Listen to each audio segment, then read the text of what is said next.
Hello everyone and welcome back to my channel. I'm delighted to have you here. Today I'll be painting a new watercolor called Church Above the Rocks. This painting celebrates the quiet relationship between architecture and nature. The church is viewed from the back, standing proudly on elevated rocky land, surrounded by trees beneath a bright, sunny sky. A magnificent jacaranda tree in full bloom becomes the focal point, adding vibrant color and a sense of life to the scene.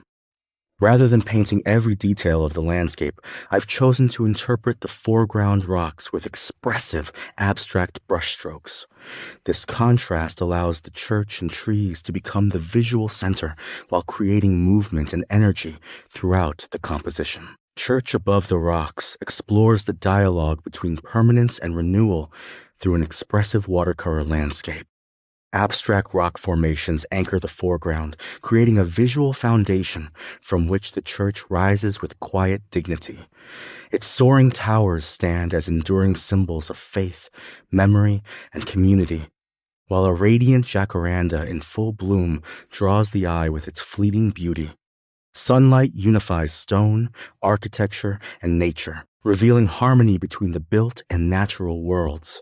By balancing abstraction with architectural detail, the painting invites viewers to reflect on resilience, hope, and the timeless relationship between place, landscape, and spiritual belonging. One of the things I enjoy most about watercolor is its balance between control and unpredictability.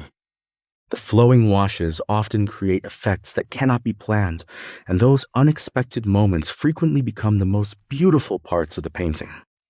I hope this demonstration has inspired you to experiment with wet-on-wet techniques and to look for ways of combining expressive abstraction with architectural subjects. Don't be afraid to simplify your landscapes. Sometimes a few confident brushstrokes communicate far more than countless small details. Thank you so much for watching. If you enjoyed this demonstration, please give the video a thumbs up, subscribe to the channel, and leave a comment below. I'd love to know what you think of Church Above the Rocks, and I'd be happy to answer your questions about the techniques or materials I used. I wish you all the best in your own creative journey.